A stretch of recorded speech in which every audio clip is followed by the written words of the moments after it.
l'ambassadeur du Rwanda en France, M. François Kulikiyum Fura. Merci beaucoup, Monsieur l'ambassadeur, de participer à cette audition. Nous avons ce matin, depuis 9 heures, pu échanger avec le gouverneur de la province du Sud Kivu, qui a livré un certain nombre d'éléments. Je propose assez vite, si vous voulez bien, de vous entendre sur la situation actuelle, sur la situation aujourd'hui militaire, mais également sanitaire, humanitaire, parce que les drames continuent, de nombreux morts tous les jours, une aide humanitaire aujourd'hui qui n'est pas suffisante, voire interrompue dans un certain nombre de villes du nord et du sud Kivu, et puis un certain nombre de questions qui se posent aujourd'hui sur la situation. Comment vous, représentant le gouvernement du Rwanda, voyez la résolution de cette situation qui est connue, documentée depuis maintenant une trentaine d'années, avec des éléments nouveaux depuis 2021 et particulièrement depuis la percée du M23 et la prise de Goma et de Bukavu et des percées aujourd'hui qui continuent de se faire sur le sol de la RDC. Ce qu'on aimerait également avoir comme élément, c'est les relations, le lien qui lie le Rwanda avec le M23. Voilà, beaucoup de choses paraissent dans la presse, des documents, des résolutions de l'ONU également font état de liens très précis et étroits entre le Rwanda et le M23. Quelle est votre position là-dessus? Et puis également la résolution 2773 du 21 février 2025 qui demande expressément aux forces extérieure de la RDC de se retirer et d'avoir un cessez-le-feu immédiat. Quelle est votre position également sur cette résolution? Voilà pour commencer. Je vous laisse la parole et puis ensuite, j'explique la règle. Chaque groupe politique a désigné un orateur qui posera une question sur une durée de 2 minutes 30. Vous aurez à chaque fois la possibilité de répondre à chaque intervention, comme un dialogue. Et puis ensuite, dans une troisième séquence, chaque député, de façon individuelle, peut prendre la parole et vous poser des questions. Voilà, tout cela sur une durée environ d'une heure 40, 1h45, si on arrive à tenir ce timing. Monsieur l'ambassadeur, merci encore de votre présence. Et puis, je salue les représentants également de votre ambassade qui sont avec vous. Et je vous laisse la parole pour une durée d'une quinzaine à vingtaine de minutes. Merci beaucoup, Monsieur le Président, Mesdames et Messieurs les députés. Je vous remercie pour votre invitation et pour l'opportunité offerte au Rwanda par ma voix de vous présenter le point de vue de notre pays sur ce conflit qui ravage notre sous-région. Je tiens à vous remercier sincèrement pour la... Excusez-moi.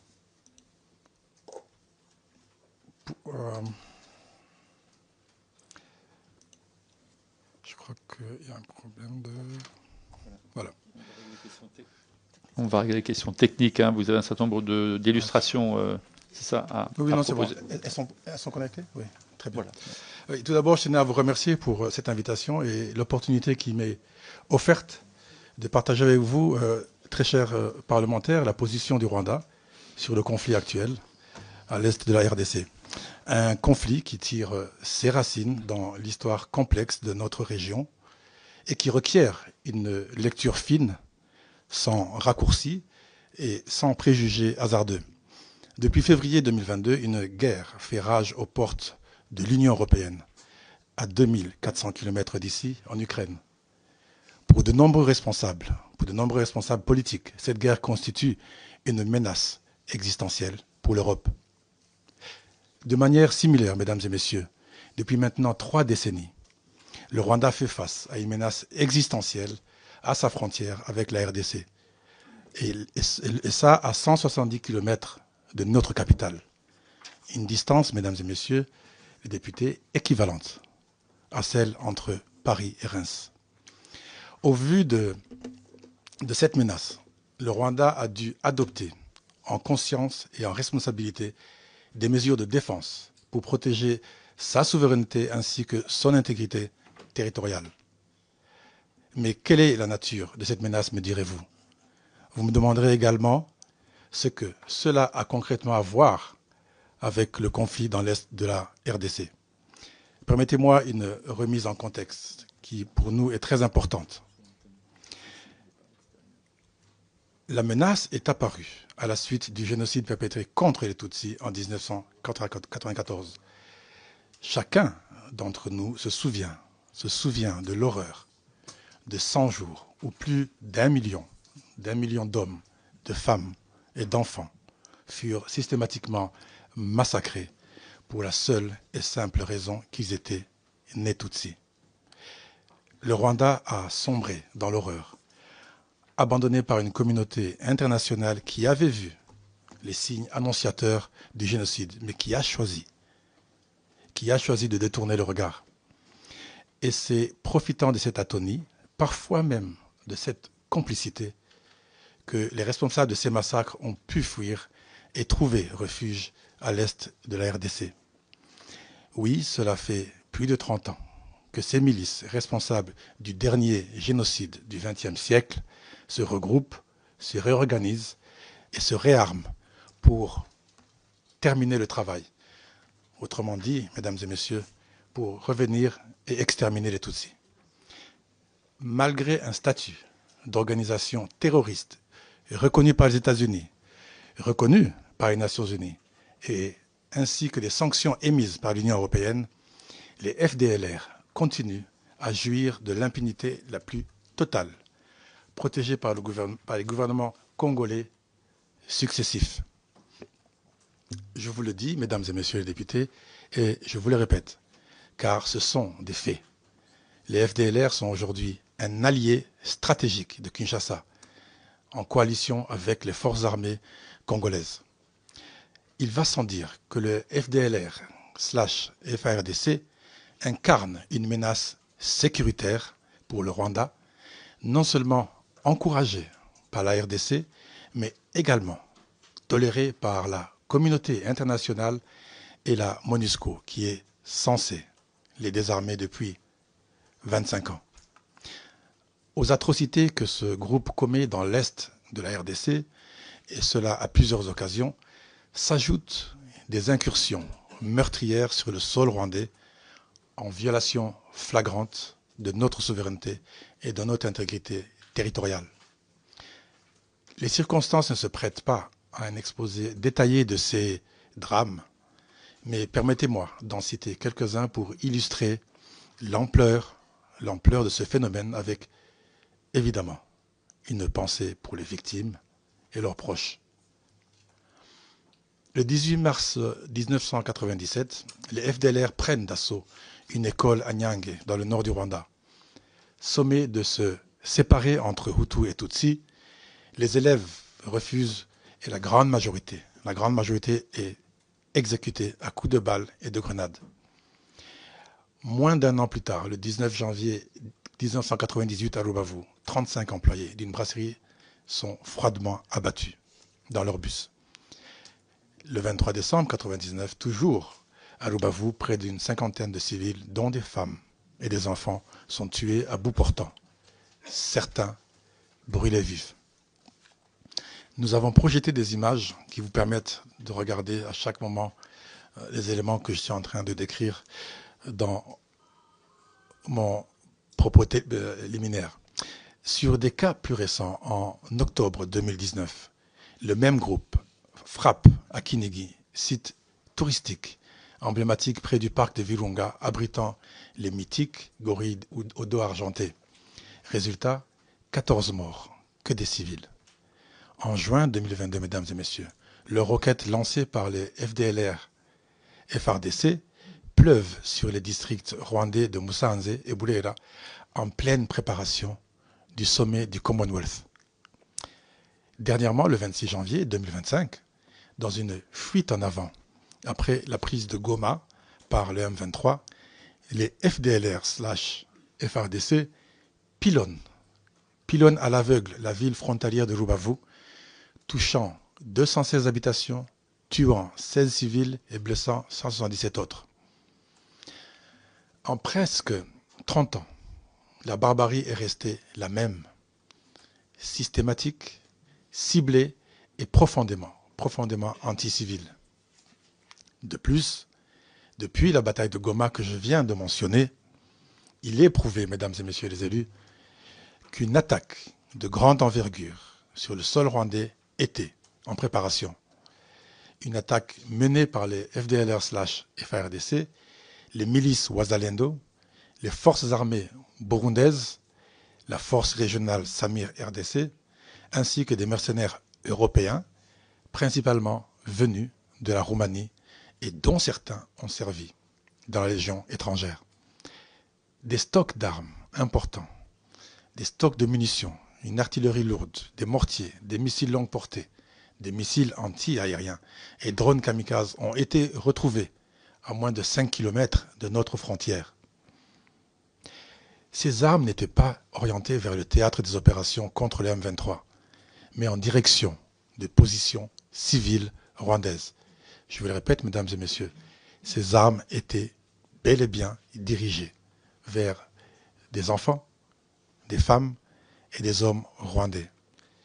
C'est donc en vertu de cette menace existentielle qui perdure depuis plus de 30 ans que le gouvernement rwandais a mis en place des mesures de défense pour prévenir que le conflit ne déborde pas sur notre territoire et surtout pour protéger la population rwandaise.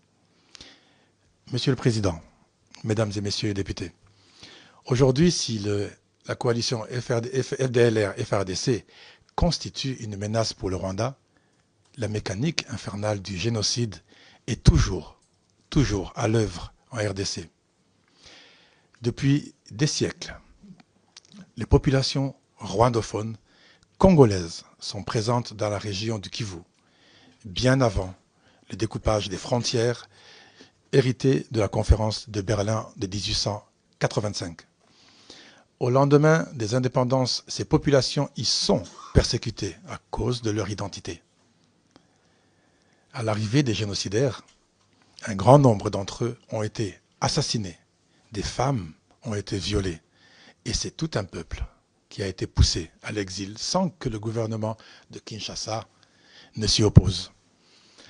Le Rwanda abrite à ce jour plus de 100 000 réfugiés congolais victimes de ces atrocités, tandis que l'Ouganda en accueille plus de 400 000.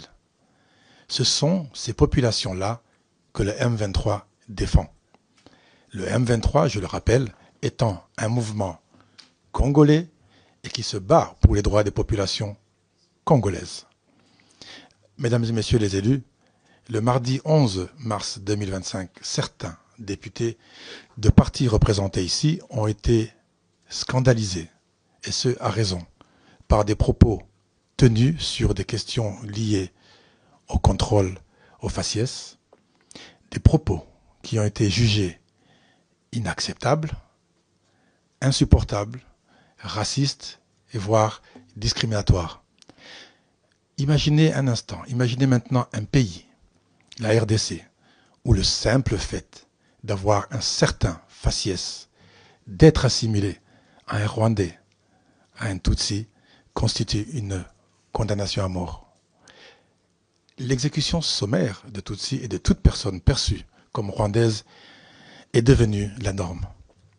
Pire encore, ces actes de barbarie sont exhibés sans honte sur les réseaux sociaux. Des appels à la haine sont lancés et encouragés jusqu'au plus haut sommet de l'État, ouvrant la voie à toutes sortes de dérives dont, pardonnez-moi de le préciser, des actes de cannibalisme envers leurs compatriotes rwandophones.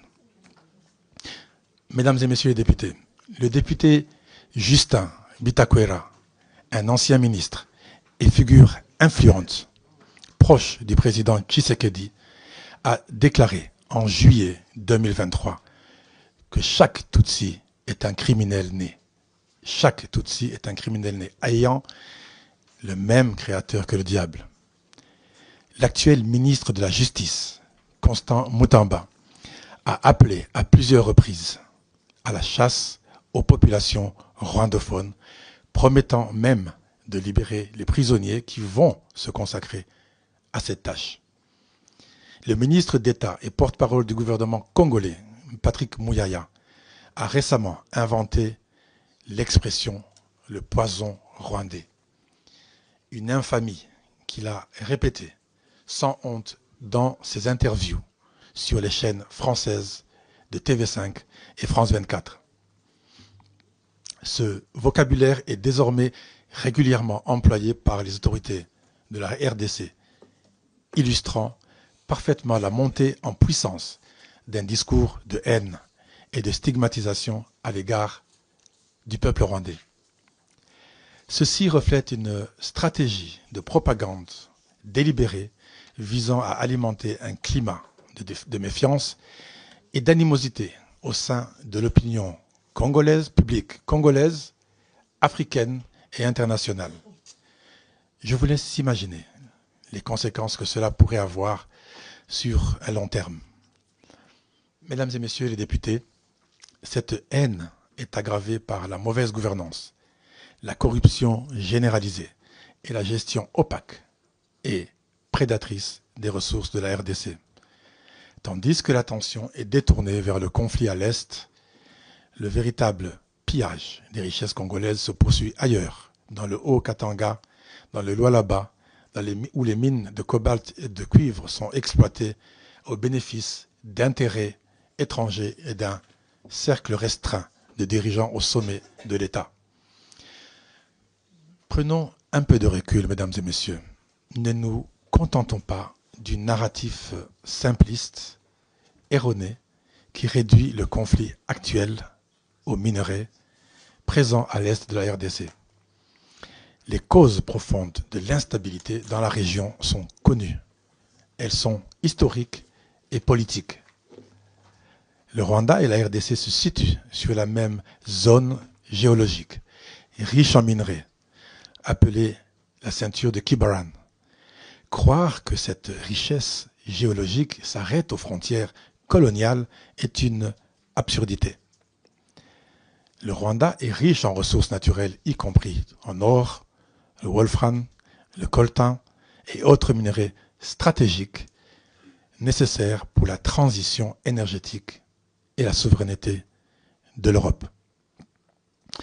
Mesdames et messieurs les députés, le Rwanda est en faveur d'une solution durable au conflit par la voie politique et le dialogue. C'est dans ce cadre que nous avons toujours soutenu les processus de paix entrepris depuis la réémergence de ce conflit en octobre 2021. Aujourd'hui, la médiation africaine, incarnée par le processus conjoint de la communauté d'Afrique de l'Est et de la communauté de développement de l'Afrique australe, présente une voie crédible pour une paix durable dans la région. Le Rwanda accueille positivement les récentes avancées dans ce processus et nous appelons la France et l'Union européenne, par la voix de ses représentants, à soutenir ces solutions africaines aux problèmes africains, autant sur la forme que dans le fond. L'appel injuste fait par certains pour des sanctions contre le Rwanda sape ses efforts et pousse Kinshasa à s'enfoncer davantage dans la voie militaire, mais surtout n'apporte pas de solution aux causes profondes de ce conflit. Ne nous demandez pas de choisir entre des sanctions et la défense de notre territoire, car nous choisirons toujours de protéger notre nation. Mesdames et messieurs les députés, pour conclure, j'aimerais souligner qu'une solution politique durable, assortie de garanties de sécurité à long terme pour le Rwanda, nous permettra de nous consacrer de nouveau au travail sérieux et urgent de développement de notre pays et de l'intégration économique de notre région. Le Rwanda s'efforce depuis 3 décennies à bâtir un pays uni, un pays stable et réconcilié. Le conflit n'arrange personne et ne bénéficie à personne. Depuis plus de 6 mois, de multiples initiatives de paix ont été menées et le Rwanda a toujours fait et tout fait pour qu'elles aboutissent de son côté. Le régime de Kinshasa a par contre tout fait pour les saboter. Malgré les avancées du sommet de Dar es Salaam, malgré la rencontre des chefs d'État de Doha et le nouveau processus conjoint de la communauté est-africaine et d'Afrique australe, pas plus tard que lundi soir, mesdames et messieurs, pas plus tard que lundi soir, le président Tshisekedi tenait encore des propos incendiaires vis-à-vis du Rwanda. Je le répète, le Rwanda a toujours souhaité un règlement politique et sécuritaire durable pour la région. À cet égard, le Rwanda est déterminé à travailler avec toutes les parties afin de respecter les engagements pris, en particulier dans le cadre du processus conjoint de la communauté est-africaine et d'Afrique australe, ainsi que d'autres initiatives complémentaires. Cependant, mesdames et messieurs les députés, la sécurité du Rwanda est non négociable. Et c'est pour cette raison que nos mesures de défense resteront à ses frontières jusqu'à la levée de cette menace existentielle. Le Rwanda veut la paix, les Rwandais et les Rwandaises veulent vivre en paix. Je vous remercie pour votre attention. Merci beaucoup, Monsieur l'ambassadeur, pour avoir bien expliqué la logique dans laquelle se trouve le Rwanda, en revenant notamment à l'origine du conflit, la nécessité bien sûr de protéger votre État.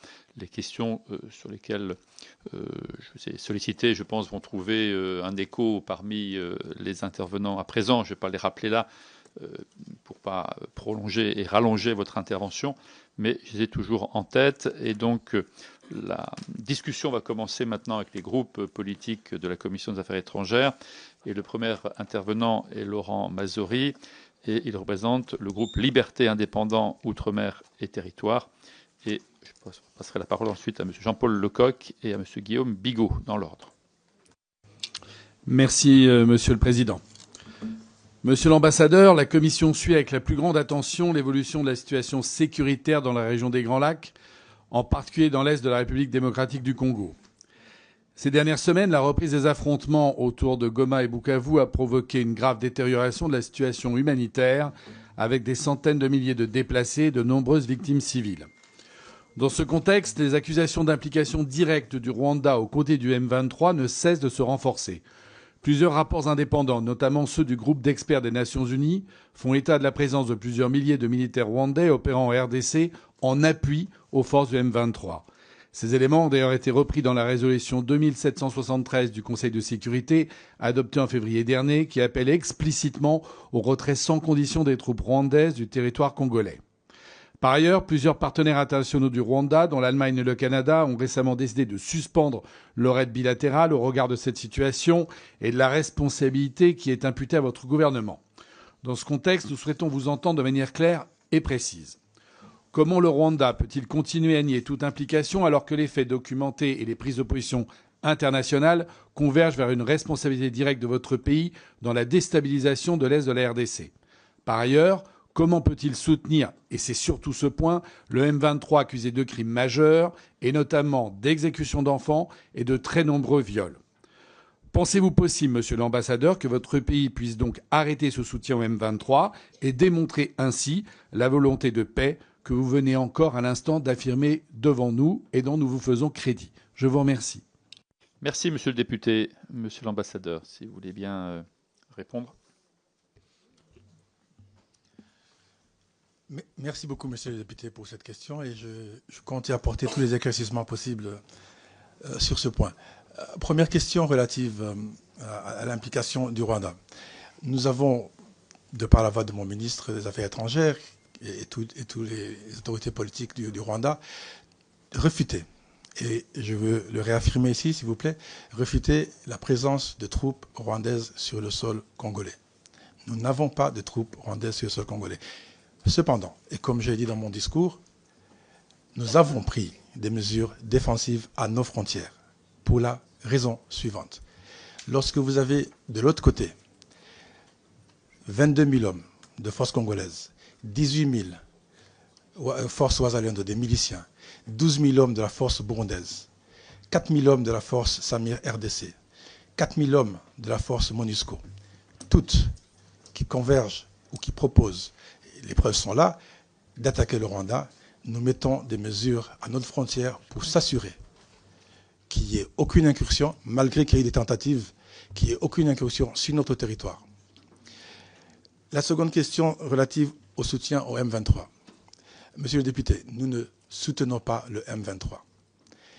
Certes, nous comprenons leur combat parce que, comme je l'ai expliqué dans mon propos liminaire, voici une force qui défend des populations rwandophones se trouvant dans les terres du Kivu, sur leurs terres, et lorsque des résolutions ou des experts leur demandent de se retirer, ils vous répondent se retirer pour aller où? Ils sont chez eux. Ce sont des Congolais d'expression rwandaise, mais ce sont des Congolais. Des Congolais dont une partie d'entre eux a pris les armes pour défendre les leurs. Je vous l'ai dit tout à l'heure, nous avons plus de 100 000 réfugiés congolais au Rwanda et plus de 400 000 en Ouganda. Sur votre dernière question, possible d'arrêter l'implication du M23, c'est ça? Écoutez, le soutien au M23, je crois que j'avais déjà répondu sur le soutien au M23 et je m'arrêterai sur ce point-là. Merci, Monsieur l'Ambassadeur. Je donne la parole à présent pour la gauche démocrate et républicaine à Monsieur Jean-Paul Lecoq. Merci, Monsieur le Président. Monsieur l'Ambassadeur, quand je vous écoutais depuis le début de votre propos sur le chemin qui me relie à l'Assemblée nationale, j'avais l'impression d'avoir déjà entendu ce discours. C'est souvent un discours utilisé pour justifier l'injustifiable. Le fait de dire on se défend, on agresse, mais c'est pour se défendre, c'est pour défendre notre population.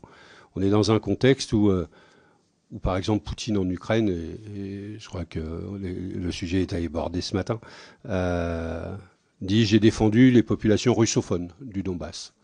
On a la même expression de M. Netanyahou qui défend Israël et c'est pour ça qu'il envahit la Palestine, etc.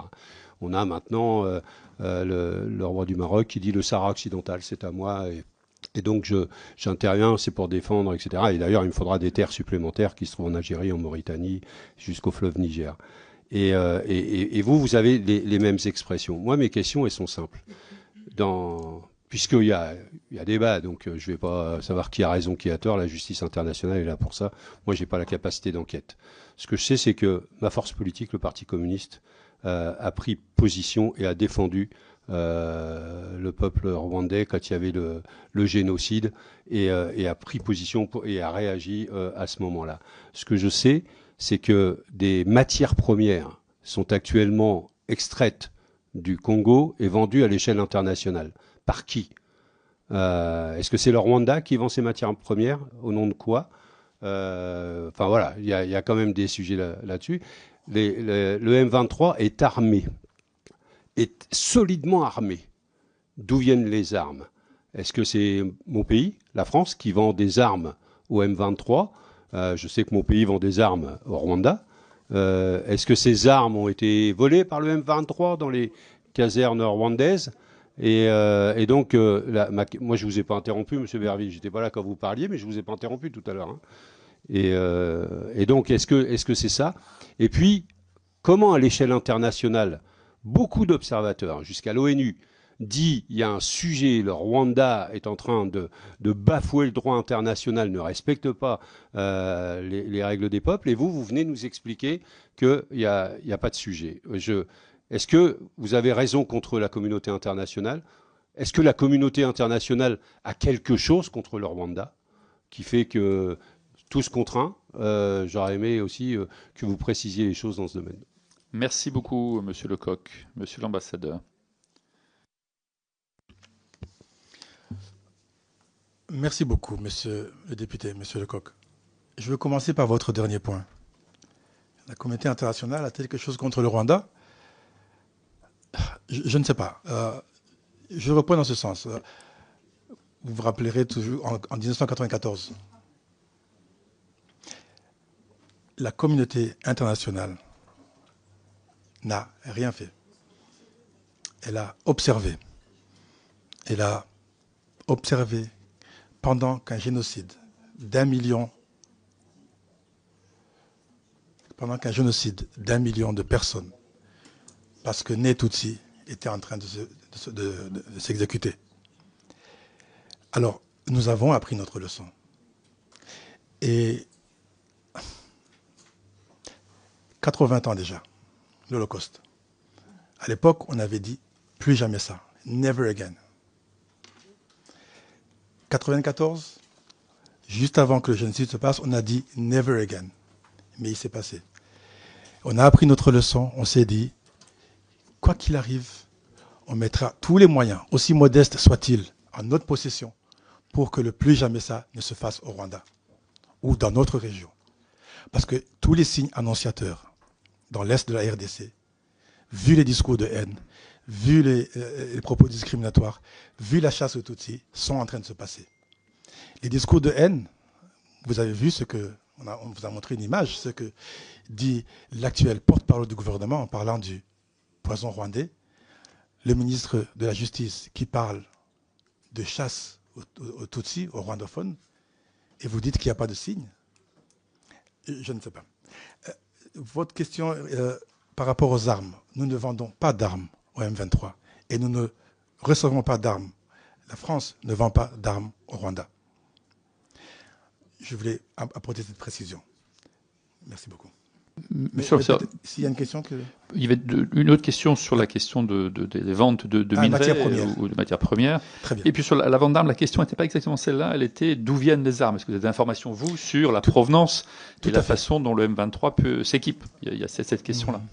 D'où viennent les armes? Oui, merci pour cette question. Mais là, je vais vous demander de vous adresser aux représentants du M23. Et je suppose qu'ils pourront vous dire d'où viennent les armes. Je ne suis pas leur porte-parole et je ne peux répondre à cette question. Et la première question, c'était sur les matières premières. Peut-être qu'on va y revenir avec plus de précision. Comme je l'ai dit dans mon propos préliminaire, le Rwanda a des ressources minières très importantes. De l'or, du coltan, du wolfram, du tungstène, de la cassitérite et bien d'autres. Je vous invite, monsieur le député, à venir au Rwanda, visiter ces mines, visiter le nombre d'entreprises autour de 90 qui se trouvent sur notre territoire. Et vous savez, nous avons prôné la transparence et la traçabilité. Je suis sûr que vous êtes au courant que suite à la demande de l'Union européenne, mesdames et messieurs les députés, un MOU a été signé sur la traçabilité et la transparence dans le secteur minier avec le Rwanda en juin 2024. Donc il y a transparence, il y a traçabilité, et ce, contrairement à ce qui se passe en RDC. Je vous remercie. Merci, monsieur l'ambassadeur. La parole à présent pour le Rassemblement national à Guillaume Bigot. Merci, monsieur le président. Monsieur le président, chers collègues, monsieur l'ambassadeur, j'aurais pu vous interroger sur les 120 tonnes de coltan extraits chaque mois de la mine congolaise de Rubaya qui se retrouve sur votre sol et exportée au profit du Rwanda. Mais je préfère vous demander de bien vouloir nous éclairer sur le protocole d'accord signé par votre gouvernement avec l'Union européenne et qui concerne les chaînes de valeur durables et résilientes, que ces choses-là sont bien dites, pour les matières premières critiques. Pourriez-vous notamment nous éclairer sur la feuille de route entre l'Union européenne et le Rwanda sur l'exploitation des terres rares? Je vous remercie.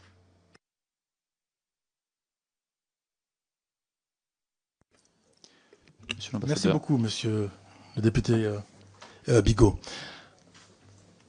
Je crois que j'avais répondu en partie quand je parlais du secteur des mines. Si on peut peut-être remettre la slide sur la projection sur les recettes des exportations, ça va vous donner une idée. du secteur minier rwandais. Alors, oui, je vais répondre. Parce que autant vous parlez de Rubaya, autant je vais vous préciser que nous avons du coltan au Rwanda. Nous ne prenons pas de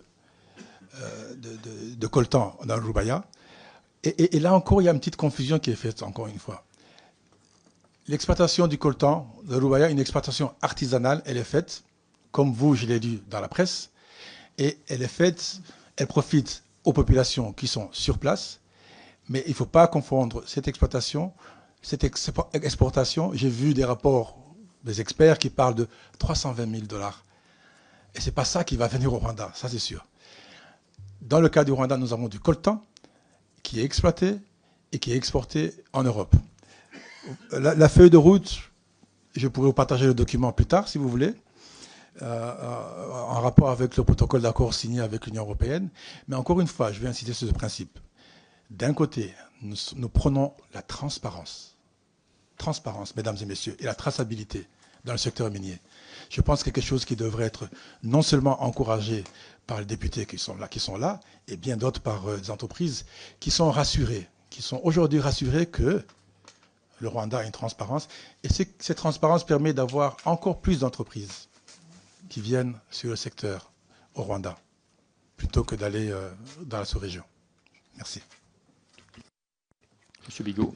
Oui, enfin, le coltan extrait sur votre territoire ou sur le territoire de votre voisin, c'est un peu comme le pétrole extrait ici ou là. C'est impossible de savoir. C'est un coltan, c'est pas marqué Made in Rwanda ou Made in République démocratique du Congo dessus. Vous voyez, c'est le problème. Et là, en l'occurrence, ces 120 tonnes, ils passent bien de l'autre côté. Je suis désolé, monsieur le député, ces tonnes ne passent pas du côté du Rwanda. Et j'aurais compris si le Rwanda n'avait pas de coltan, mais le Rwanda a du coltan. Et encore une fois, comme je l'ai proposé à votre collègue, je vous invite. Vous ne voyagez pas ensemble, d'accord. J'invite à venir. Vous avez seul le micro pour l'instant. Enfin, j'entendais quelqu'un me... Oui, mais chacun parlait, mais vous avez le micro. Merci, monsieur le député. Monsieur Bigot. Ultime orientation. Bon, d'abord, moi, je voyage avec tout le monde. Mais surtout c'est le sujet, c'est est-ce que vous pourriez nous éclairer sur ce protocole d'accord avec l'Union européenne et la feuille de route, enfin, ce qui est prévu avec l'Union européenne concernant ces chaînes de valeur. Merci.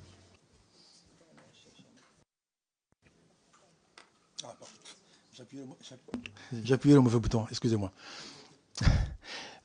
La feuille de route est précise. Comme je vous ai dit tout à l'heure, c'est un document qu'on peut vous partager à la fin de cette session. Et encore une fois, c'est un document qui est focalisé sur la transparence et la traçabilité des minerais qui proviennent, je précise, mesdames et messieurs les députés, qui proviennent du Rwanda. Je vous remercie. Je donne la parole à M. Hervé Berville pour Ensemble pour la République. Et ensuite, M. Aurélien Taché et M. Alain David se préparent. Merci beaucoup, Monsieur le Président. Merci, Monsieur l'ambassadeur, de votre présence.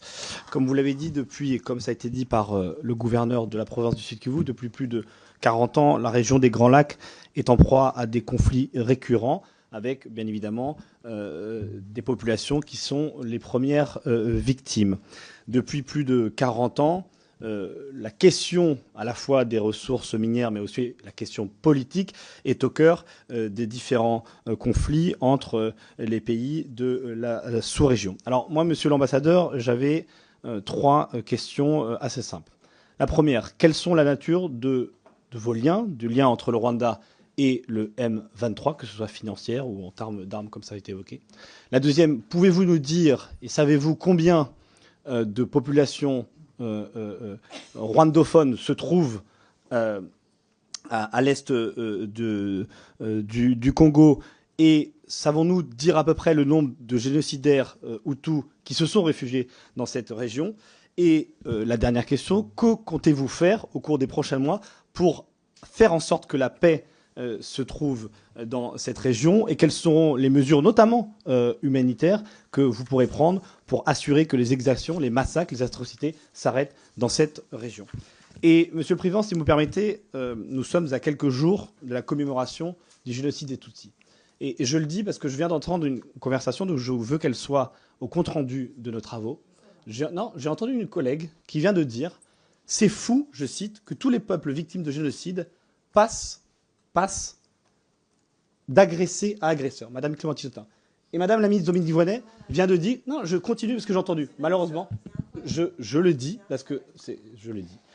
Et vous avez indiqué, Madame la ministre, ils ont une position victimaire. Dire ça en présence d'un ambassadeur, dire ça au moment où on est en train de commémorer le génocide des Tutsis, je trouve ça indécent. Et je comprends... Non, je termine. Non, mais attendez, vous avez le droit de... Monsieur Berville, vous avez 15 secondes. Et je termine. Et je comprends pourquoi, pendant des décennies, la classe politique française a été incapable de faire la vérité sur ce rôle dans le génocide des Tutsis.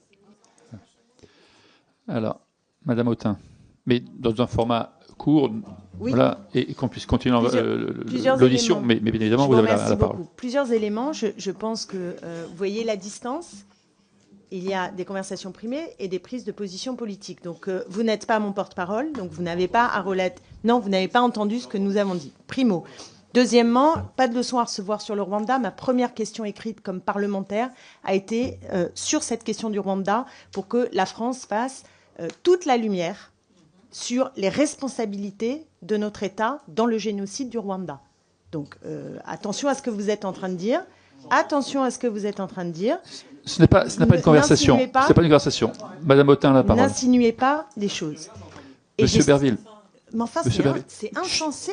Je ne souhaite pas qu'il y ait une conversation. Donc, prenez la parole, terminez ce que vous avez à dire. Monsieur Berville, on écoute Madame Autain. Je pense que l'attitude de Monsieur Berville est un vrai problème pour notre commission. Ça n'est pas la première fois qu'il agit de la sorte.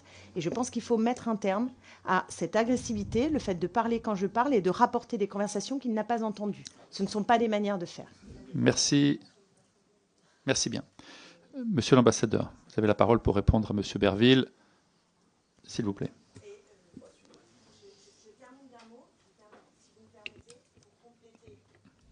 Allez-y. Pour compléter ce que je pense, pour exprimer ma position, donc je lui dis sur le génocide, et oui.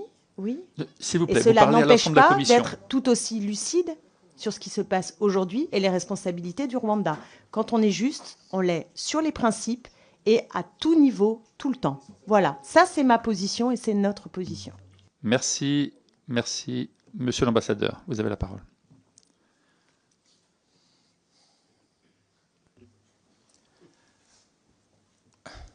Monsieur le Président, Mesdames et Messieurs les députés, si vous permettez, je vais juste commencer par commenter un peu sur le... Ne vous y mettez pas vous aussi, monsieur l'ambassadeur. Non, mais c'est une précision. Je vous en prie. Je n'ai pas entendu la conversation. Allez-y, j'essaie de mettre une touche. Juste une précision. On parle du génocide des Tutsis. S'il vous plaît. On parle Monsieur du l'ambassadeur, génocide du Tutsi, des Tutsis, pas du génocide du Rwanda. Et cette position victimaire, c'est vrai que elle est... Je trouve plus les mots. Nous sommes choqués, nous sommes indignés que de tels propos soient tenus. Monsieur l'ambassadeur, ça ne figure pas, monsieur l'ambassadeur. Monsieur l'ambassadeur, ça ne figure pas. Personne n'a pris la parole pour dire ça. Monsieur l'ambassadeur, répondez à la question de monsieur Berville. Personne n'a pris la parole pour évoquer ce point et cette position. Donc, je peux continuer, continuez. Madame la députée? Monsieur l'ambassadeur a la parole. Sauf s'il n'y avait pas de micro, peut-être, mais j'ai entendu ce qui a été dit. C'est pour ça Allez-y, que je vais monsieur. commenter et je m'arrête là. Très bien. On va revenir sûrement sur des questions liées encore à cette situation. Je m'en tiendrai aux réponses, mais la question... Monsieur l'ambassadeur, répondez à monsieur Berville qui a posé une question. Vous n'écoutez Monsieur pas le Président, ce qui est dit par ailleurs. Monsieur le Président, je vais répondre à monsieur le député Berville. 3 questions. La première liée à la notion du lien entre le Rwanda et le M23.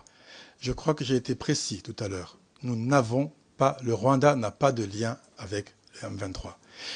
Malheureusement, et c'est pas, ne m'adresse pas nécessairement à M. Berville, mais il y a ce narratif un peu simpliste où on pense que parce que les gens du M23 parlent une langue qui est le Kinyarwanda, on pense qu'ils sont rwandais. Ce sont, je le précise, des Congolais. Et ils se revendiquent également comme Congolais. il ne vous viendra pas à l'esprit, je pense, ici, de dire à un Strasbourgeois qui parle allemand qu'il est allemand. Même chose, le fait qu'il parle Kinyarwanda, que ce sont des populations rwandophones, ne les empêche pas d'être des Congolais. Donc nous n'avons aucun lien financier d'appui en armement avec le M23. Deuxième question. Population rwandophone à l'Est. Ah, pardon, c'était les mesures humanitaires. Nous avons offert notre appui au cas où... et regardez bien à la prise de Goma le 26 et les jours qui ont suivi. Nous avons reçu aussi bien les autorités officielles de la MONUSCO, des forces, plus de 300 mercenaires européens sont entrés au Rwanda, ont été reçus. Des militaires congolais, FARDC, qui fuyaient le combat, ont été reçus. Des populations congolaises ont été reçues et traitées de manière décente, digne, sur notre territoire. Nous invitons toutes les populations qui se sentent en danger et sont entrées au Rwanda de revenir s'il le faut. Le reste, c'était des commentaires dont on va éviter de revenir. Voilà. Oui, je crois que je réponds à la question. Très bien. Merci pour votre réponse. La parole à présent pour la France Insoumise à M. Aurélien Taché. Merci, Monsieur le Président. Merci, Monsieur l'Ambassadeur. Le 7 avril, ce sera effectivement, ça a été rappelé, la journée internationale consacrée au génocide des Tutsis au Rwanda. Un concert était prévu en France à cette date, le concert Solidarité Congo. Vous avez demandé son report, Monsieur l'Ambassadeur, et vous avez eu raison. Rien ne doit pouvoir entraver le devoir de mémoire sur le génocide et l'horreur que vous avez justement rappelé. Mais rien ne doit non plus pouvoir entraver le devoir de solidarité avec le peuple congolais, aujourd'hui victime d'une guerre d'agression menée dans l'est de la République démocratique du Congo. Après la défaite temporaire du M23 en 2013, 11 pays de la région des Grands Lacs, dont le Rwanda, se sont mis d'accord pour mettre un terme au conflit le plus meurtrier depuis la Seconde Guerre mondiale et garantir la paix au Congo. Ce protocole d'Addis Abeba imposait à ces États le respect de toutes les souverainetés et proscrivait toute forme d'ingérence interne dans les pays voisins. Alors, Monsieur l'Ambassadeur, j'ai bien compris que vous nous disiez que, que votre pays n'avait aucun lien direct avec le M23. Tous les documents de l'ONU et des instances internationales disent l'exact contraire. Tout démontre qu'aujourd'hui, votre pays est le principal financeur de ce mouvement et que votre armée est même présente, malgré vos dénégations ce matin, sur le sol congolais.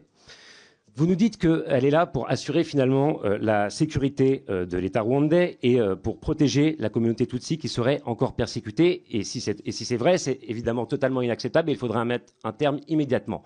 Mais qu'est-ce que vous pouvez nous apporter comme preuve de l'effectivité d'un seul acte attentatoire à la sécurité du Rwanda dans la période récente commis depuis le territoire congolais ou de cette persécution? Car tout porte à croire au contraire que l'objectif premier du M23 et de l'armée rwandaise est de capter les nombreux minerais que compte la région.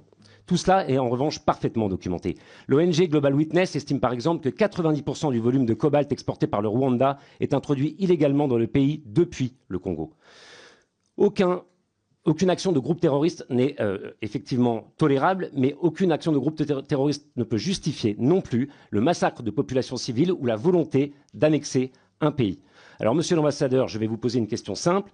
Est-ce que votre gouvernement compte ou non appliquer la résolution 2773 du Conseil de sécurité qui demande le retrait immédiat des troupes rwandaises et du territoire congolais et la cessation de tout appui au M23? Et est-ce que, puisque vous avez parlé de solution politique, la solution politique que vous imaginez, enfin celle que vous avez à l'esprit, garantira bien l'intégrité territoriale de la République démocratique du Congo? Merci. Merci, monsieur le député. Monsieur l'ambassadeur, je vous laisse quelques secondes et vous avez la parole quand vous le souhaitez. Merci beaucoup, monsieur le député. Je crois que j'ai dit tout à l'heure, au risque de me répéter, les rapports des experts des Nations Unies, nous refutons. Et je le dis, je le précise ici, les rapports des Nations Unies. Je suis désolé, ils ne sont pas la Bible, les rapports de ces experts. Et encore une fois, il n'y a eu aucune autre preuve, sauf des rapports. Ils ne sont pas venus sur les territoires, ils ne sont pas venus sur le terrain. Ils étaient à Kinshasa et ont fait des rapports. Ils sont retournés à New York et ont écrit des rapports que nous refutons. Encore une fois, nous n'avons pas de troupes sur le sol congolais. Le fait que le M23 a fait cette expansion, allez poser la question au M23. Si l'armée congolaise est en débandade, ça c'est un problème interne entre le M23 et l'armée congolaise. Nous n'avons pas de troupes sur le territoire congolais. Ce qui fait que la résolution que vous citez, elle n'est pas applicable au Rwanda. Le retrait des troupes rwandaises du Congo, il n'y a pas de troupes rwandaises au Congo. Par contre, quelque chose qui est important que nous voulons souligner par rapport au dialogue politique, est la chose suivante. Nous avions d'abord un processus de Luanda et ensuite le processus de Nairobi, où les deux qui ont été combinés récemment lors du sommet des chefs d'État qui a eu lieu le 8 février à Dar es Salaam. Il s'en est suivi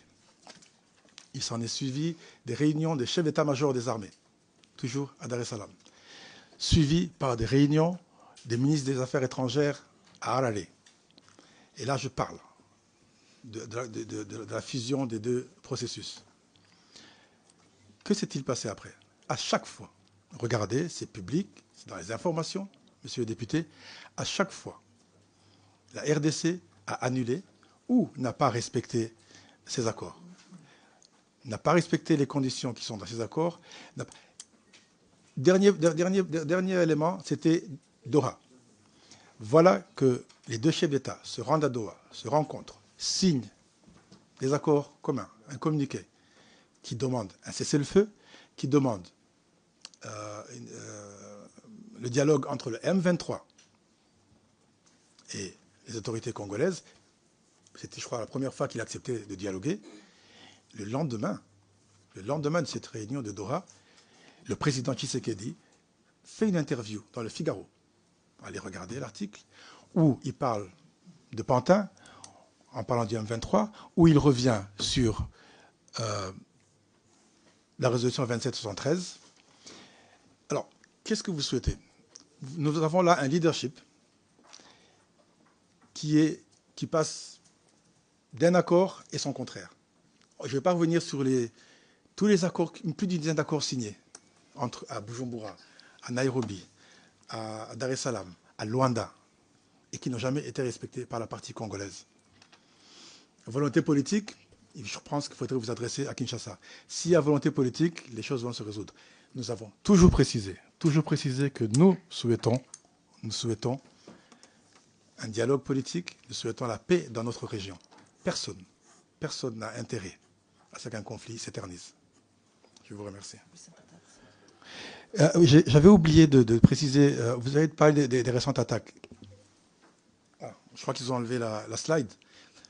Vous avez entre 97 et 2025, il y a eu plus de 30 attaques. Entre 2018 et 2025, nous avons compté plus de 20 attaques et incursions au Rwanda, monsieur le député. Et à chaque fois, nous en avons informé les autorités compétentes. Les Nations Unies, la structure IGLR, c'est une structure en anglais, je vais revenir sur le terme si nécessaire.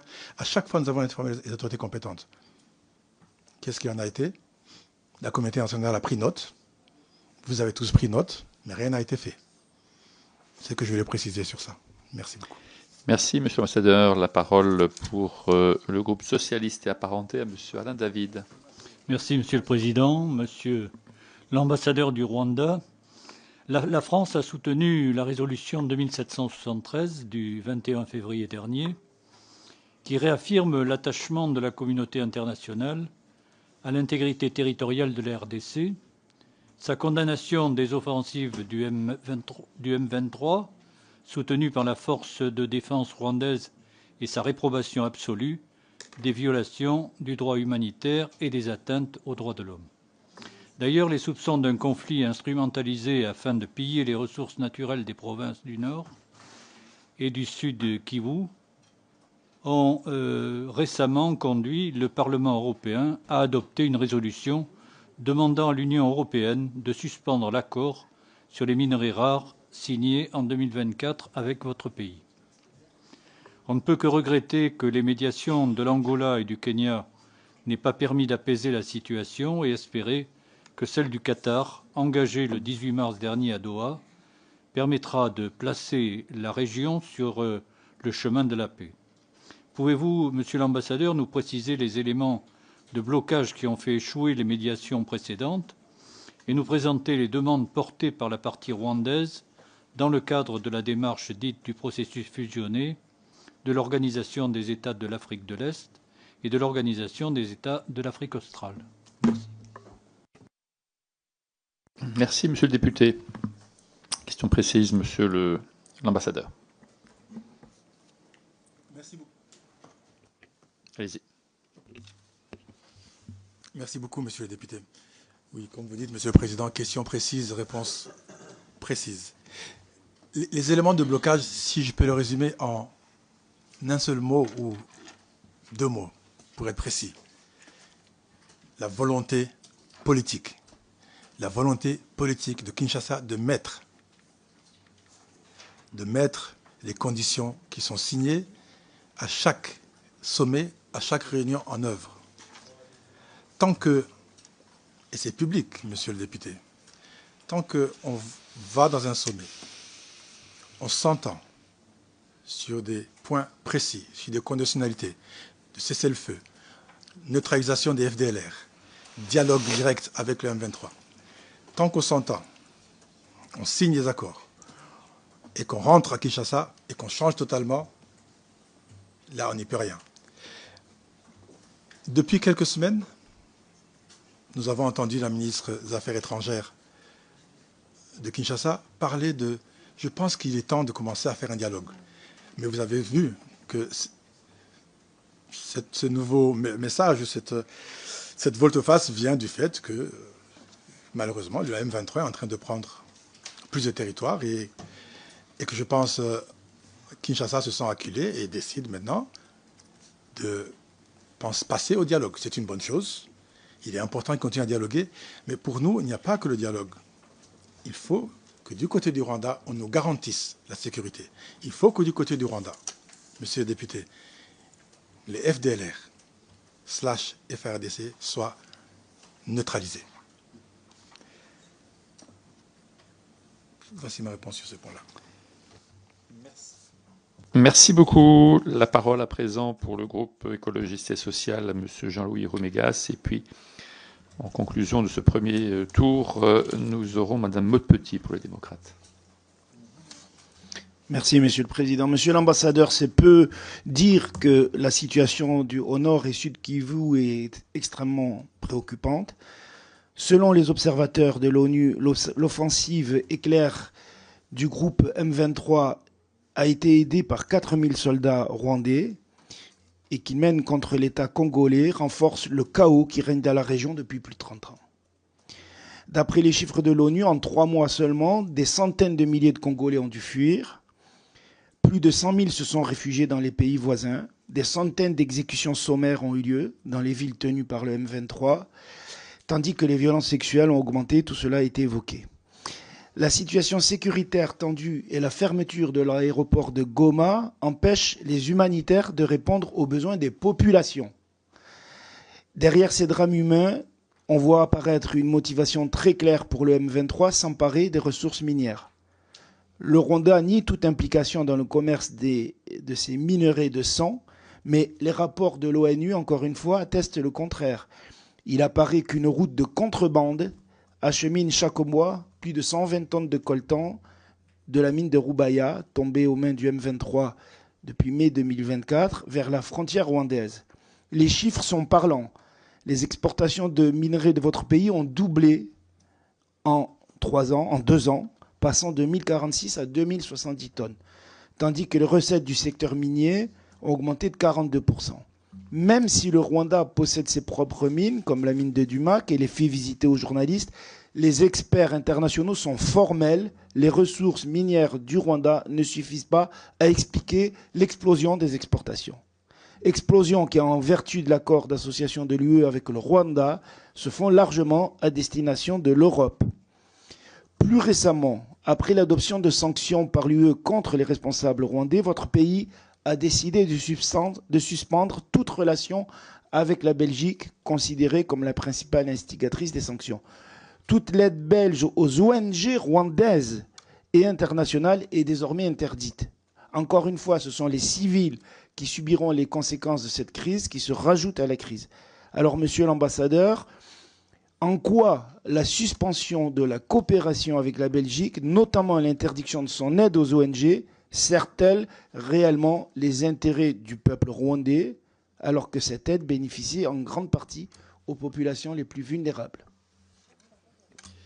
Merci. C'est un aspect qu'on n'a pas vu encore, cette question sur l'aide humanitaire, et qui est une question absolument centrale si on tient compte des populations et l'état dans lequel ces populations vivent actuellement. Merci. Oui, merci beaucoup, Monsieur le Président, et merci beaucoup, Monsieur le député. Deux éclaircissements, et je crois que je vais commencer par le secteur minier sur lequel vous avez beaucoup insisté. Vous savez, Monsieur le député, le Rwanda a mis en place il y a 7 ans une stratégie ambitieuse. Je vais un peu aller dans le détail pour vous expliquer pourquoi il y a une telle croissance et en revenus et en exportation de nos minerais. Le Rwanda a mis en place une stratégie ambitieuse visant à accroître la valeur ajoutée, mesdames et messieurs, la valeur ajoutée des minerais et autres matières premières que nous avons au Rwanda. Cette initiative s'inscrit bien entendu dans notre vision à long terme de transformation économique du Rwanda. Et l'un des objectifs clés de cette stratégie est de positionner le Rwanda et notre capitale en particulier comme un hub incontournable pour les échanges de matières premières et les services financiers. En intégrant donc des infrastructures modernes et en mettant en place un cadre réglementaire attractif, le Rwanda aspire à devenir une plateforme de référence pour la transformation et la commercialisation des ressources naturelles qui se trouvent sur son territoire. Et de surcroît, mesdames, messieurs les députés, elle attire aujourd'hui beaucoup d'investisseurs dans ce secteur-là. Et dans le cadre de cette politique, dès 2018, une fonderie d'étain a été mise au service, permettant de traiter et de purifier l'étain extrait du Rwanda. En 2019, une raffinerie d'or, la première sur le continent africain, a été inaugurée, offrant la possibilité, messieurs les députés, de transformer l'or brut en lingots de haute pureté. Et plus récemment, en 2024, une raffinerie de Tantale a commencé ses opérations, renforçant ainsi la capacité du Rwanda à traiter localement les minerais stratégiques utilisés notamment dans les technologies de pointe. Vous savez, cette stratégie de valeur ajoutée pour le Rwanda, elle a été appliquée comme le fait depuis des années la Belgique ou la Suisse. Anvers, c'est la plateforme d'export de diamants et de l'or. Mais je ne pense pas qu'il y a une seule minerai d'or à Anvers, monsieur le député. Ces nations, bien qu'elles ne possèdent pas elles-mêmes ces ressources, elles ont su développer un écosystème performant. Là, je parle de la Suisse et de la Belgique. Performant, leur permettant de capter cette valeur ajoutée significative en transformant des minerais bruts en produits finis. Et c'est ce que nous, le Rwanda, nous essayons de faire. Votre deuxième question sur la fermeture de l'aéroport de Goma, monsieur le député. C'est lié. L'aéroport de Goma, vous avez fait un commentaire sur l'aéroport de Goma, je vais y revenir, et puis sur l'aide humanitaire. L'aéroport de Goma. L'aéroport de Goma, il a été fermé. Là encore, c'est des combats. Il n'a pas été fermé. Si vous prenez des images, je pense qu'il y en a de l'aéroport de Goma, il est impraticable. La tour de contrôle a été détruite par les forces armées congolaises et le FDLR juste avant l'arrivée des M23. La piste est aujourd'hui impraticable. Si vous suivez les informations, vous avez vu qu'il y a quelques jours de cela, la force sud-africaine s'est entendue avec le M23. Ils ont signé un MOU pour ensemble déminer la piste d'atterrissage et le taxiway pour que demain, des appareils lourds puissent atterrir sur la piste de l'aéroport de Goma et que cet aéroport soit rouvert. Et permettre, bien entendu, aux avions humanitaires de venir se poser encore sur Goma. Relation avec la Belgique? Oui, nous avons rompu nos relations avec la Belgique. Pour la simple raison suivante. Voici un pays qui connaît très bien notre histoire, avec qui nous avons une histoire très proche, qui a décidé de faire du lobbying dans toutes les capitales européennes, au niveau des institutions de Bretton Woods, la Banque mondiale, le FMI, pour que des sanctions économiques, mesdames et messieurs, soient prises. Ceci, pour nous, était inacceptable. Inacceptable. À quoi ça sert d'avoir une relation avec un pays qui prône que des sanctions soient prises contre lui, des sanctions économiques? Et nous assumons cette décision. Et bien entendu, même les ONG, on aura d'autres ressources. On n'a pas besoin de ressources belges pour que les populations rwandaises soient servies. Merci. Merci, Monsieur l'ambassadeur. Peut-être pour prolonger la question, si vous me permettez, on a compris votre position sur les minerais, sur l'exploitation des minerais. On connaît bien sûr le développement économique du Rwanda, l'attractivité, vous l'avez rappelé, de plateformes de transformation sur l'étain, sur l'or, sur le tantal prochainement.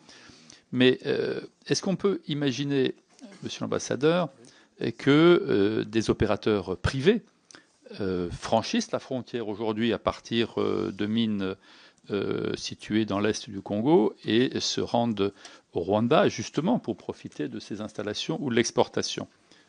Est-ce que ça, c'est des trafics qui sont possibles et qui passeraient sous le spectre de la visibilité officielle?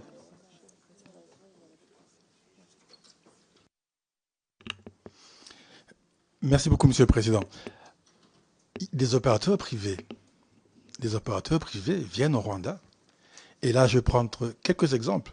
Les opérateurs d'Afrique du Sud amènent leur or au Rwanda, brut, pour leur transformation en lingots. Et ils revendent pas nécessairement sur les marchés européens. Désolé de décevoir certains, mais ils les revendent sur les marchés de Dubaï.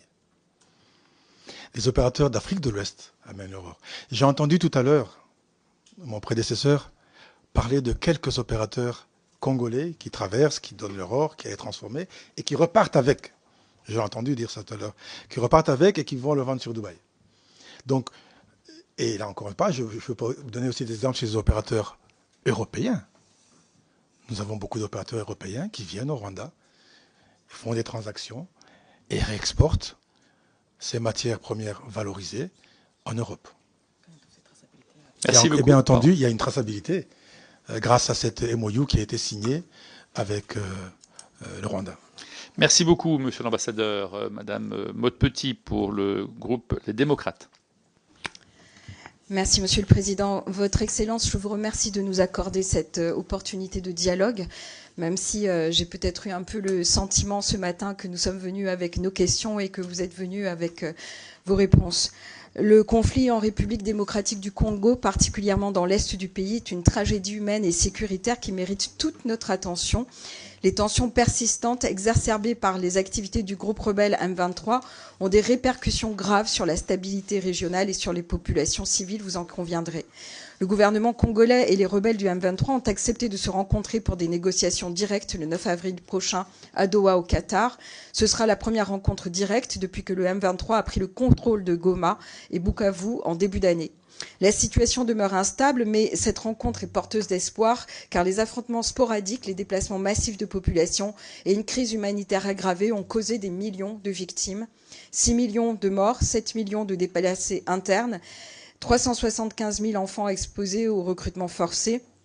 Et c'est depuis 1998 le bien triste bilan que les conflits en République démocratique du Congo auraient directement ou indirectement causé, et ces chiffres ne cessent d'augmenter.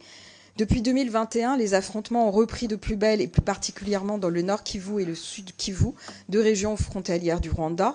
Les combats mettent aux prises les forces de l'armée congolaise à celles du M23, groupe rebelle opposé au gouvernement congolais, créé en 2012 par d'anciens membres des forces armées, majoritairement composés de combattants issus de la minorité ethnique Tutsi. Les rebelles revendiquent la défense des droits de cette communauté dans une région marquée par des tensions ethniques. Malgré les démentis de Kigali, et vous les avez encore repris ce matin, il est clairement démontré que le M23 bénéficie du soutien du Rwanda. Des experts de l'ONU ont souligné la présence de milliers de militaires rwandais aux côtés du M23 dans les territoires du Nord Kivu. Des photographies aériennes ont montré des mouvements de soldats du M23 équipés de matériel sophistiqué provenant, je vais le dire, probablement du Rwanda, tels que des véhicules blindés ou des systèmes de missiles antiaériens. La France, mais aussi l'Union européenne et les États-Unis ont dénoncé ce soutien de Kigali au M23, ont demandé le retrait des troupes rwandaises du territoire congolais, sans résultat à ce jour. Votre Excellence, je souhaite vous faire écho des inquiétudes et interrogations d'un représentant de la communauté congolaise importante dans ma circonscription, avec qui j'échange régulièrement, notamment au sujet de votre audition de ce jour. Je me fais le relais de ces craintes pour que vous puissiez nous rassurer. Première question, comment justifiez-vous la présence des troupes rwandaises sur le sol congolais? Avez-vous clairement appelé le groupe rebelle M23 à cesser les exactions dans l'État congolais? Deuxième question, pensez-vous que la rencontre prévue à Doha le 9 avril prochain soit vraiment porteuse d'espoir et qu'elle puisse ramener une paix durable entre vos deux États? Et enfin, troisième petit point que personne n'a évoqué, le français n'est plus la langue officielle du Rwanda au profit de l'anglais qui a été privilégié. Votre positionnement sur le retour du Rwanda au sein de la francophonie à travers l'OIF serait intéressant à entendre. Je vous remercie. Merci, Madame la députée. Monsieur l'ambassadeur. Trois gros blocs de questions, en tout cas thématiques. Trois gros blocs de questions. Je vais peut-être commencer par la dernière. Je pense parler français. Et je vous promets que la grande majorité de nos concitoyens parlent français. Mais surtout, préciser la chose suivante. Nous avons 4 langues officielles au Rwanda. Le Kinyarwanda, le français, l'anglais et le swahili. Madame, vous vous trompez. Je répète encore une fois, nous avons 4 langues officielles. Notre président n'a rien refusé de tout. Et encore une fois, vous avez fait allusion à la francophonie, mais j'espère que vous savez que la secrétaire générale de la francophonie est rwandaise et parle très bien français, cette belle langue de Molière. Donc sur ce point, je pense qu'on va pas, je ne vais même pas m'attarder dessus. Oui, nous n'avons jamais quitté la francophonie, madame. Et nous sommes membres de cette belle institution qui prône le pluralisme linguistique et qui, bien entendu, et comme je l'ai dit tout à l'heure, nous avons ces 4 langues officielles qui sont parlées au Rwanda. Et je pense parler français. Tous mes collègues ici parlent français. Anglais, Kinyarwanda et Swahili. La rencontre à Doha. Je vous l'ai dit tout à l'heure, nous ne prenons que la paix. Et nous espérons que cette rencontre à Doha va produire, en tout cas, sera plus que... elle est la bienvenue. Il n'y a pas très longtemps, le 18 mars, les chefs d'État se sont rencontrés. Malheureusement, le lendemain, vous avez vu l'article dans le Figaro du président Tshisekedi qui tient un discours totalement opposé aux discussions qui ont eu lieu à Doha. Pas plus longtemps qu'avant-hier, lundi, devant tout un peuple. Tout un peuple. Le président Tshisekedi a encore tenu des propos incendiaires vis-à-vis du Rwanda. Même des propos négationnistes par rapport au génocide des Tutsis. Quand vous avez entendu tous ces propos, quand vous avez tous ces langages, j'ose espérer que Doha, la prochaine rencontre, va se tenir et sera produire des résultats positifs. Nous nous demandons que la paix. Nous ne souhaitons qu'un dialogue politique. Et nous souhaitons que ce dialogue se passe surtout entre le M23 et le gouvernement de Tshisekedi. Bien entendu, pour le Rwanda, et j'insiste sur ce point, il faut qu'il y ait une garantie sécuritaire qui suppose neutralisation des FDLR. Merci beaucoup. La première, c'était... Ah oui, la présence des troupes. Je crois que j'ai été précis. Je ne voulais pas revenir dessus, madame. Nous n'avons pas de troupes rwandaises sur le territoire congolais. Les images, je peux vous montrer des images de troupes d'autres pays. Mais il n'y a aucune image, sauf si vous pouvez me partager ces images. Et encore une fois, nous réfutons les propos et les allégations tenues par les experts des Nations Unies. Merci, monsieur l'ambassadeur. Nous avons 4 orateurs inscrits. La parole est à madame Nadège Abamangoli. Et puis, dans l'ordre, madame Pascale Gau, madame Christine Engrand et madame Amélia Lacrafi. Monsieur l'ambassadeur, merci pour votre présence. L'Est de la République démocratique du Congo, cette région frontalière avec le Rwanda, est encore meurtrie, en effet, par les stigmates du génocide des Tutsis par les Hutus, dont nous commémorons bientôt le funeste 35e anniversaire. Et je le dis, nous condamnons tout discours xénophobe et toute menace à l'égard du peuple rwandais. Mais justement, la sous-région ne doit pas replonger dans l'horreur. Les hommes et les femmes de l'Est de la RDC souffrent. 7 millions de déplacés, des crimes de guerre, des viols, des pillages de ressources. La présence de milices adossées à divers États voisins crée le chaos. Il faut mettre fin aux spirales de violence, aux discours de haine, à la loi du talion, à la catastrophe humanitaire. Monsieur l'ambassadeur, en dépit de vos dénégations, la présence de troupes rwandaises en RDC et son soutien à l'une des milices les plus violentes, le M23, est pointé par l'Organisation des Nations Unies. Nous le répétons à chaque fois qu'il est possible, notre boussole, c'est le droit international, la diplomatie au service des peuples et de la paix. Pour faire la paix, il faut être 2, voire 3 dans le cas présent. Les tentatives de médiation entre la RDC, le M23 et le Rwanda ont été infructueuses jusqu'à ce 18 mars qui a vu l'émir du Qatar réunir les présidents Kagame et Tshisekedi et laisser entrevoir la perspective d'un cessez-le-feu. Il faut faire des pas pour lever les doutes et montrer votre volonté de mettre fin aux violences. Aussi, puisque vous indiquez que la question des minerais qui aggravent les violences n'est pas au cœur de la crise au Congo, le Rwanda est-il prêt à accepter la mise en place d'un mécanisme africain ou international d'ailleurs sur la certification et de la traçabilité des minerais de la région des Grands Lacs ? Voilà, merci Madame la députée pour cette question de résolution de traçabilité des minerais dans la zone des Grands Lacs. National, parce que je pense que c'est la garantie aussi qu'il y ait une volonté de toutes et tous d'arriver vraiment à ce que, si cette question n'est pas la question centrale, c'est ce que vous avez dit, or, beaucoup d'États le pensent, et il se trouve qu'il y a quand même aussi une exploitation de ces questions économiques dans le secteur, en fait.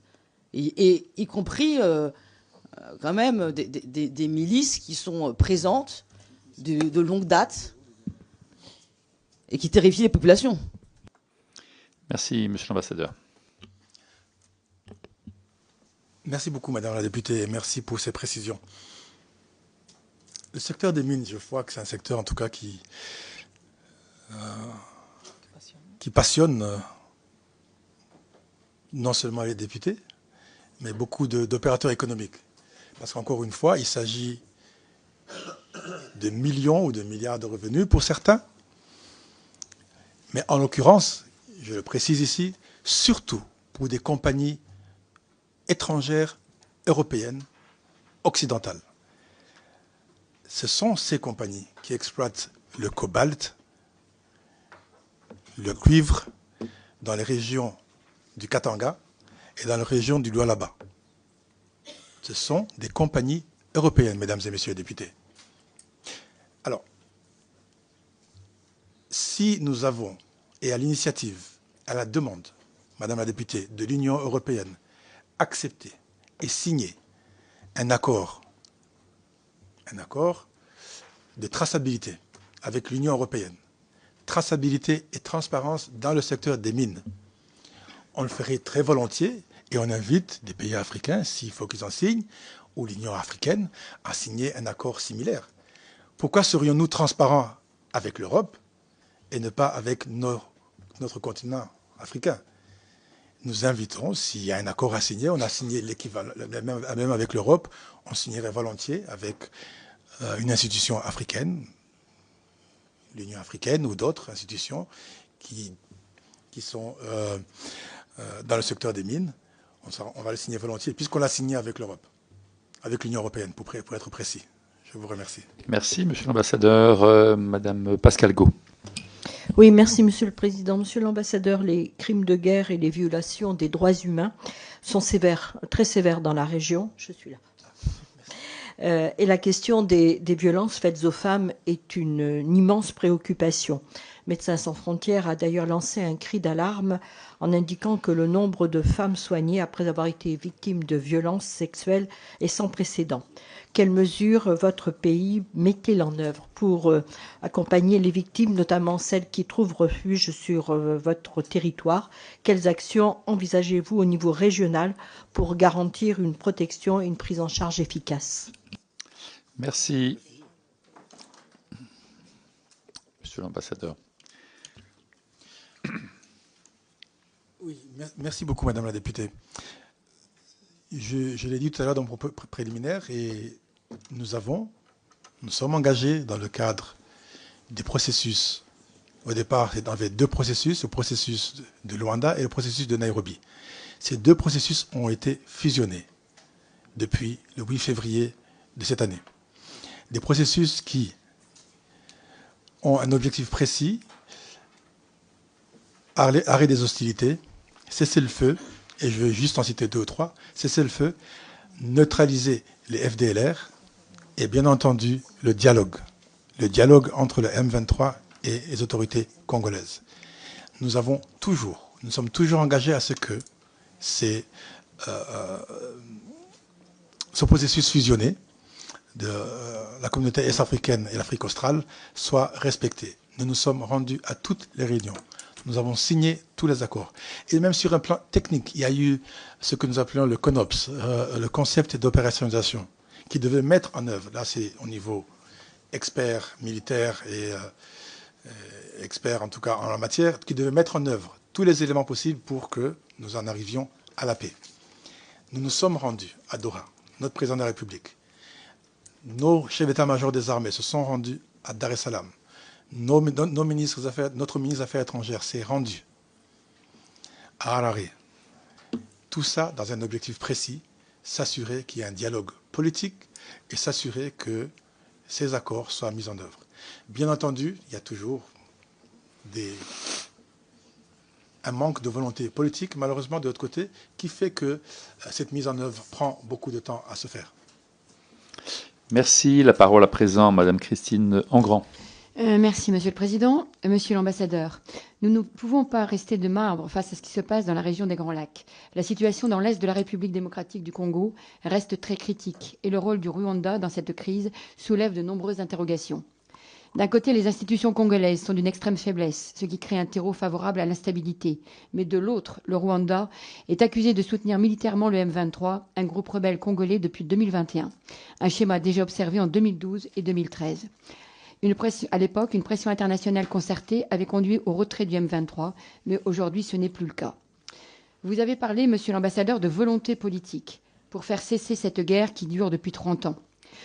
Peut-on espérer, et c'est ma question, que le rendez-vous de Doha du 9 avril amène enfin un accord de paix durable et réel? Merci. Merci, Madame la députée. Monsieur l'ambassadeur. Nous espérons également que les annonces. Merci, Madame la députée. Je vous ai refait un peu l'historique sur les différents accords, sur les différentes rencontres. En répondant à la question précédente sur les différentes rencontres qui ont eu lieu, sur les sommets qui se sont tenus. À chaque fois, il y a eu des changements de dernière minute ou toujours ce manque de volonté politique pour mettre en œuvre ces actions. Nous espérons que cette rencontre prévue le 9 avril entre le M23 et les autorités congolaises à Kinshasa porte ses fruits. Et comme vous tous, comme vous tous, et comme je l'ai dit en conclusion de mon propos préliminaire, nous souhaitons la paix. Et nous espérons qu'il y aura cette paix entre eux et les Congolais. Parce qu'une région déstabilisée, un pays aussi grand qu'un continent, 4 fois la taille de la France, 4 fois. Si cette région est déstabilisée, nous sommes tous déstabilisés. Tous. Et nous n'avons aucun intérêt, Madame la députée, que cette région reste déstabilisée. Vous savez, les échanges transfrontaliers entre Goma et Lubavu sont les plus importants dans le monde. Les statistiques le montrent. Pas en volume, ni en échange monétaire, mais en termes d'échanges qu'il y a entre frontières, sont les plus importants dans le monde. Et aujourd'hui, pour qu'ils continuent à avoir des échanges, je crois tout à l'heure, mon prédécesseur parlait d'échanges économiques. Il y a intérêt, nous avons tous intérêt qu'il y ait cette paix. Et nous espérons que ce M23 et les autorités de Kinshasa mettront tout en œuvre pour appliquer cette paix. Merci, Monsieur l'ambassadeur. Dernière intervention, celle de Madame Amélia Lacrafi, qui a la parole. Merci, Monsieur le Président. Monsieur l'ambassadeur, vous avez affirmé que le M23 est une armée congolaise défendant des Congolais réfugiés dans votre pays, au Burundi et d'autres. Pourtant, plusieurs rapports, et ça a été dit plusieurs fois par tous mes collègues, documentent un soutien logistique et militaire du Rwanda. Vous avez contesté la fiabilité de ces rapports. Dans ce contexte, comment concilier, voire réconcilier votre position officielle avec les faits documentés sur le terrain, et quelles garanties le Rwanda peut-il offrir pour démontrer qu'il ne poursuit aucun agenda d'ingérence en RDC? Et au-delà de ce face-à-face tendu, comment le monde francophone pourrait-il jouer un rôle utile pour apaiser les tensions, protéger les civils et favoriser un dialogue de confiance? Kigali serait-il prêt à accueillir une initiative de médiation des institutions francophones? Merci pour votre question. C'est la dernière ce matin, à moins qu'on en rajoute une en dernière minute. C'est à vous, Monsieur l'ambassadeur. Nous gardons la meilleure pour la fin. Merci beaucoup, Madame Lacrafi. Merci beaucoup pour cette question. Au risque de me répéter, oui, nous réfutons les rapports faits par les experts des Nations Unies parce que nous n'avons pas de troupes sur le territoire congolais. Donc, la garantie que nous souhaitons, c'est la garantie que nous demandons. Nous avons toujours demandé une garantie de sécurité à notre frontière. Garantie de sécurité qui suppose, Madame la députée, qu'il y ait une neutralisation des FDLR. Et c'est très important pour nous, parce que, encore une fois, les gens ont tendance d'oublier et réduisent malheureusement le conflit qu'il y a en RDC, dans l'est de la RDC, à juste le M23, le FDLR, qui a commis un génocide, mesdames et messieurs, le FDLR, maintenant en coalition avec les FARDC, et oublie totalement les 200 autres groupes rebelles qui se trouvent dans cette région. Oublie totalement les forces ADF, une force islamiste qui fait des massacres innommables dans le nord du Kivu, dans l'Ituri. Ça, on omet de dire ça. Et même dans certains rapports des Nations Unies, on revient encore sur les exactions du M23 et on oublie, ou en tout cas les médias oublient de relever toutes les exactions commises par les FARDC et /FDLR, les exactions commises par les miliciens Wazalendo, les exactions commises par les forces burundaises sur place et les exactions commises par les mercenaires européens. Donc la garantie que nous souhaitons, Madame la députée, c'est surtout une garantie de sécurité à notre frontière. Et pour cela, elle suppose qu'il y ait une neutralisation des FDLR. Je vous remercie. Merci. La parole à Hervé Berville, qui l'a souhaité. Merci, Monsieur le Président. Une petite question, après avoir entendu les différentes interventions, qui demeure, c'est à l'heure des réseaux sociaux, de portables qui peut être dégainé partout, tout le temps, des images satellites. Comment expliquez-vous qu'une majorité de personnes, et on l'a vu ici à l'Assemblée nationale, je n'en fais pas partie, considère qu'il y a l'armée rwandaise dans cette région? Alors que vous l'avez un peu évoqué. Si c'était le cas, ça fait 6 mois, 1 an ou même 3 ans qu'on aurait vu au moins une vidéo de quelqu'un pris avec son smartphone avec une colonne de l'armée rwandaise. Donc comment vous expliquez que le narratif continue d'être que le principal responsable de ce qui se passe est l'armée rwandaise, alors qu'a priori, au vu du manque d'images, c'est pas le cas? Monsieur l'ambassadeur. Merci beaucoup, Monsieur le Président. Je ne sais pas si c'est un adage ou c'est peut-être moi qui vais l'inventer, mais on dit souvent qu'un mensonge répété ne veut pas dire que ce soit une vérité. 1.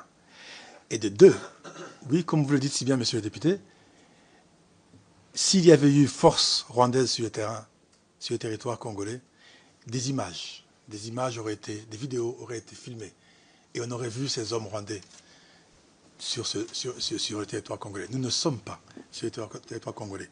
Par contre, ce qui nous fait extrêmement mal, et je pense même, c'est voir des images sur les réseaux sociaux. Des images, et là je parle de certains Congolais, pas tous, encore une fois, pas tous, de certains Congolais qui s'en vantent des images de Congolais qui brûlent leurs frères congolais, prennent un individu, faciès rwandais, rwandophone, lui mettent un pneu et le brûlent. Et ensuite, je m'excuse de revenir sur ça, le mangent. C'est des images inimaginables. Mais aujourd'hui, ce sont ces images-là que nous avons. Ce sont ces images-là que nous avons sur les réseaux sociaux. Ces images qui devraient même être bannies, mais bon, c'est ça, les images sociales, c'est ça le réseau social. Les réseaux sociaux, et des fois, on ne le contrôle pas. Par contre, non, il n'y a pas de force rwandaise sur le territoire congolais. Merci, monsieur l'ambassadeur. Madame Maude-Petit.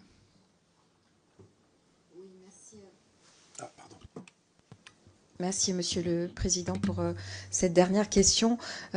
Très innocemment, vraiment, j'aimerais savoir quelles sont les relations aujourd'hui entre les différentes ethnies du Rwanda, puisque on sait que de nombreux conflits se sont déroulés depuis longtemps sur votre sol, parce que les ethnies Hutus et Tutsis n'arrivaient pas à s'entendre, je vais dire les choses de façon diplomatique. J'aimerais savoir aujourd'hui comment vivent ces communautés ensemble au sein de votre pays. Merci. Merci. Je pensais qu'aujourd'hui on parlait du Congo, de l'Est du Congo, mais je vais quand même répondre à cette question sur le Rwanda. Je pense que vous n'avez pas toute l'information, parce que, rappelez-vous, 1994, un génocide se passe, 1 million de personnes sont tuées parce qu'elles sont nées Tutsi. Mais depuis, aller dans l'histoire, aller dans ces 30 ans, 31 années pour être précis, il n'y a jamais eu d'instabilité. Le Rwanda n'a jamais été aussi stable de par son histoire, je vais la limiter, depuis l'indépendance. Le Rwanda n'a jamais connu la paix que pendant ces 30 dernières années. Nous avons mis en place, Madame la députée, un programme de Ndomunyarwanda.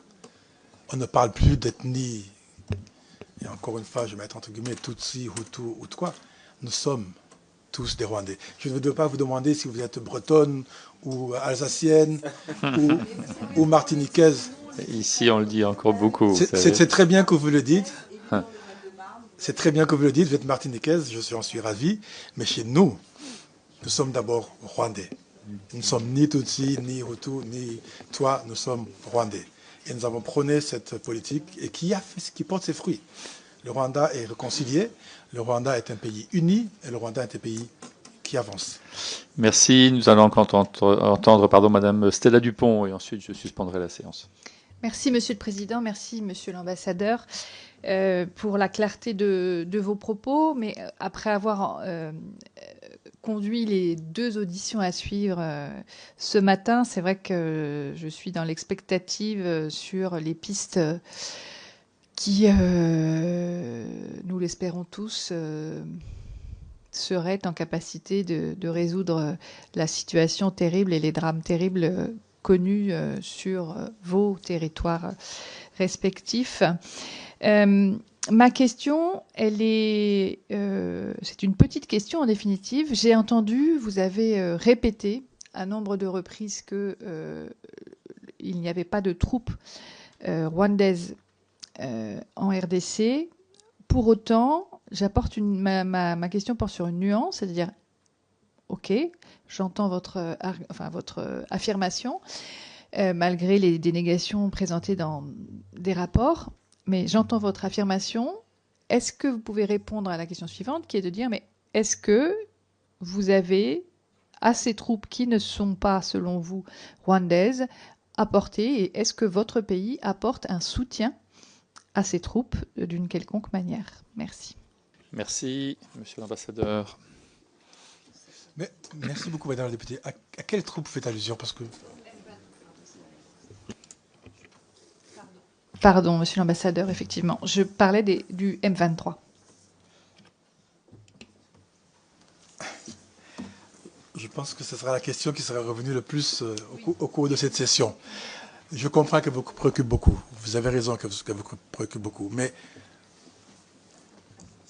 au risque de me répéter, nous n'avons pas de lien et nous n'appuyons pas le M23. Le M23, c'est souvent, et c'est public, c'est sur YouTube, c'est sur leur chaîne, vanté à chaque fois qu'il avançait, prenait des armes, prenait des équipements des troupes congolaises qui étaient en débandade, des forces armées officielles congolaises et /FDLR qui étaient en débandade. Tant mieux pour eux. Et c'est tout ce que je peux dire à ce point. Maintenant, s'il y a des précisions que vous voulez avoir au niveau du M23, je vous invite à essayer de ou les contacter ou contacter leurs représentants et qui vous diront d'où proviennent leurs armes et leur équipement militaire. Mais en tout cas, au niveau du Rwanda, je voulais insister sur ce point, nous ne soutenons pas militairement cette force qui se trouve en République démocratique du Congo. Merci beaucoup à vous toutes et à vous tous. Merci beaucoup, Monsieur l'ambassadeur, ainsi que l'ensemble de vos collaborateurs qui sont présents ici. On espère bien évidemment que d'abord la situation humanitaire va s'améliorer et puis que la diplomatie internationale fera son œuvre le plus rapidement possible pour mettre un terme à cette situation absolument insoutenable. Merci beaucoup, Monsieur l'ambassadeur.